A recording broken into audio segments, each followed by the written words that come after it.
नमस्कार साथियों, स्वागत है आप सबका ऑडियो बॉक्स के चैनल में। आज हम बर्फ की रानी का भाग 2 पढ़ेंगे। चलिए शुरू करते हैं। बर्फ की रानी ने किटी को अपनी गाड़ी में बिठा लिया और उसने अपनी सफेद चद्दर से ढक कर बोली, तुम्हें बहुत जाड़ा लग रहा है ना? लेकिन उसकी चद्दर में तो और भी ठंडक थी। बर्फ की रानी ने जब प्यार से उसका माथा चूमा तो उसे लगा जैसे उसका माथा बर्फ से छू गया हो। वह आसमान में उड़ने लगी। किटी ने सुना बादल रानी के स्वागत में कोई गीत गा रहे थे। अब वे लोग बादलों के भी ऊपर उड़े जा रहे थे। बर्फ की रानी उसे बादलों के देश में ले आई थी। उधर गेरडा उसकी याद में बड़ी दुखी थी। लड़कों से उसे मालूम हुआ कि किसी गाड़ी के साथ किटी स्लेज में घिसटता हुआ ना मालूम कहाँ चला गया। लड़कों की आंखों में आंसू आ गए और गेरडा तो फूट फूट कर रोने लगी। कुछ दिनों बाद जाड़ा खत्म हो गया। वसंत ऋतु आई।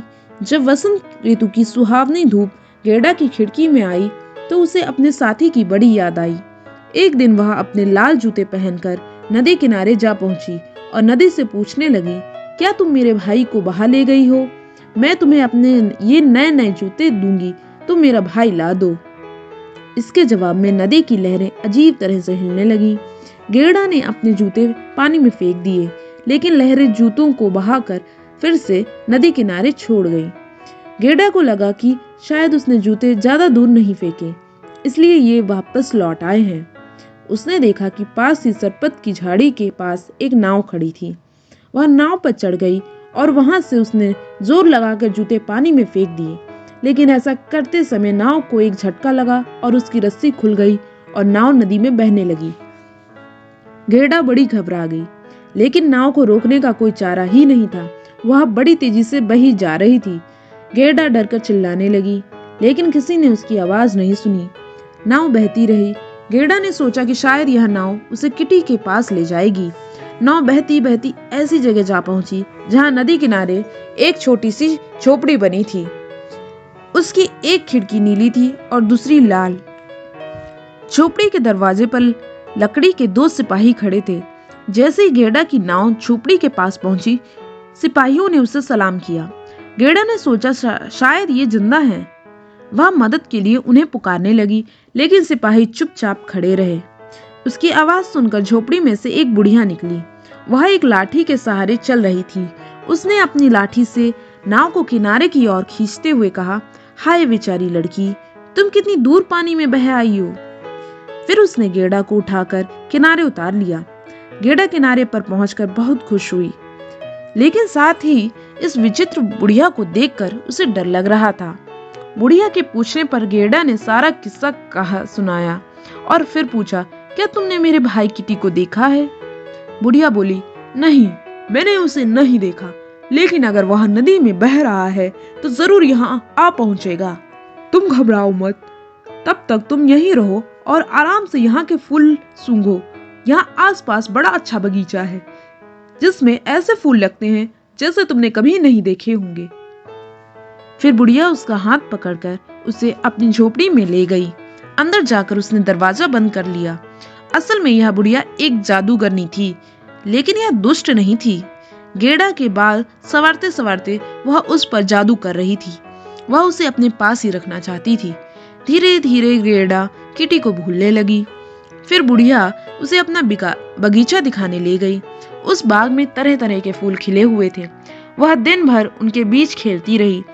शाम को जब वह थक गई, तब उसके सोने के लिए एक छोटा सा और खूब मुलायम बिस्तर लगाया गया।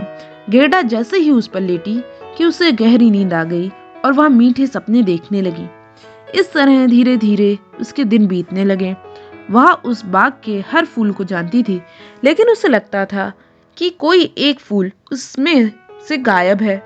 वह कौन सा फूल है यह उसे याद नहीं आता था। एक दिन उस बुढ़िया की हैट पर उसकी नजर गई और उसे फौरन याद आया कि इस बाग में गुलाब के फूल नहीं है, इसलिए यह इतना सूना सूना सा लगता है। असल में बात यह थी कि उस बुढ़िया ने जादू के जोर से बाग के सारे गुलाब के पौधों को गायब कर दिया था। उसे डर था कि अगर गेरडा गुलाब देखेगी तो उसे किटी की याद आ जाएगी, लेकिन वह अपने हैट पर बने हुए गुलाब के चित्र को मिटाना भूल गई थी। यह क्या, इस बाग में गुलाब का एक भी फूल नहीं है, गेड़ा बोली। उसे अपने गुलाब इतने याद आए कि वह बगीचे में बैठकर रोने लगी। उसके आंसू टपक रहे थे।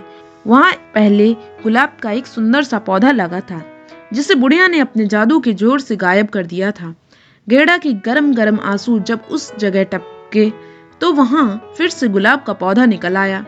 उस पर बहुत ही सुंदर फूल खिले थे। गेड़ा ने गुलाब के फूल को चूम लिया। उसे पिछली सारी बातें याद हो आई। उसने गुलाब के फूल से पूछा, क्यों, क्या किटी मर गया? गुलाब के फूल बोले, नहीं, अभी वह मरा नहीं है। हम तो अब तक जमीन में ही थे, जहाँ मरे हुए लोग रहते हैं। वहाँ हमें किटी नहीं मिला। लेकिन जब गेड़ा ने उससे किटी का पता पूछा तो उनमें से कोई उसका पता नहीं बता सका। गेड़ा उस बाग में बेचैन होकर इधर उधर भटकने लगी। इतने में एक कौवा काव काव करता हुआ आया और गेड़ा के सामने आ बैठा। गेड़ा ने उससे किटी के बारे में पूछा तो वह बड़ी देर तक चुप रहा और गर्दन हिलाता रहा। फिर अचानक बोला, ओह हाँ, याद आया, शायद वह किटी ही था, लेकिन अब वह राजकुमारी के पास रहता है। वह जरूर तुम्हें भूल गया होगा। इस देश में एक राजकुमारी रहती है। वह बड़ी चालाक है। वह दुनिया भर के अखबार पढ़ती है और सारी खबरें उसे मालूम रहती हैं। एक दिन उसने सोचा कि अब मुझे शादी करनी चाहिए। वह अपने लिए ऐसा लड़का खोजने लगी जो बहुत बुद्धिमान हो, जिसे अच्छी तरह बात करना आता हो। ठीक है, लेकिन क्या मेरा किटी तुम्हें वहां दिखाई दिया? कौवा बोला, ठहरो, बताता हूँ। हाँ तो वह एक दिन एक लड़का आया। वह देखने में बड़ा सुंदर था, बिल्कुल तुम्हारी तरह। वह सीधा अंदर घुस गया। हालांकि वह फटे और गंदे कपड़े पहने था, लेकिन कोई उसे रोक नहीं सका। वह सीधा राजकुमारी के पास जा पहुंचा। उसने राजकुमारी से कहा, मैं तुम्हारा मन जीतने नहीं आया हूँ, बल्कि तुम्हारी बुद्धिमानी की बातें सुनने आया हूँ। हाँ हाँ, वह मेरा किटी ही होगा। वह बड़ा बहादुर है। क्या तुम मुझे राजकुमारी के महल में ले जा सकते हो? कौवा बोला, यह इतना आसान काम नहीं है। पहले मैं अपनी कौवी से इसके बारे में बात कर लूं, क्योंकि तुम्हारी जैसी छोटी बच्ची को महल में ले जाने की इजाजत पाना बड़ा मुश्किल है। अच्छा, तुम यहीं बैठो, मैं जरा अपनी कौवी से बात कराऊं। यह कहकर कौवा उड़ गया। थोड़ी देर बाद फिर काव काव करता हुआ वह लौट आया और बोला, मेरी कौवे ने तुमको सलाम भेजा है, और लो, यह रोटी का टुकड़ा भी दिया है। इसे खा लो, तुम्हें भूख लगी होगी।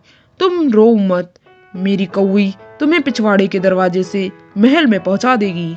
आओ, चलो मेरे साथ। रोटी खाकर गेड़ा कौवे के साथ चल पड़ी। वह जल्दी जल्दी चल रही थी, क्योंकि उससे डर था कि कहीं वह बुढ़िया पीछे पीछे ना आती हो। थोड़ी देर में वह कौवा उसे एक बहुत बड़े बगीचे में ले गया। वह राजकुमारी के महल का बगीचा था। रास्ते में कौवी भी साथ हो ली। वह रास्ता बताते हुए उसे महल में ले गई। गेड़ा मन में घबरा रही थी। एक जीना पार करके वे लोग ऊपर पहुंचे। वहां एक दिया जल रहा था। कौवी के कहने पर गेड़ा ने दिया उठा लिया और आगे आगे चलने लगी।